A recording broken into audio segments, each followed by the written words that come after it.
तैयारियां बस आखिरी मराहल में हैं और इस किस्म के 3 कंटेनर्स आज हम तैयार करने लगे हैं और इंशाल्लाह लाहौर सुबह सवेरे फजर के वक्त निकलेंगे।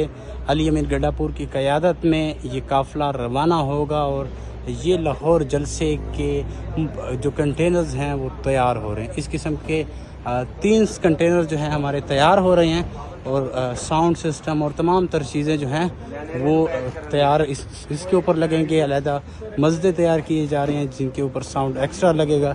ये आप देख सकते हैं कि तमाम साउंड तक पहुंचना शुरू हो चुका है। ये आप देखिए ये कंटेनर होगा।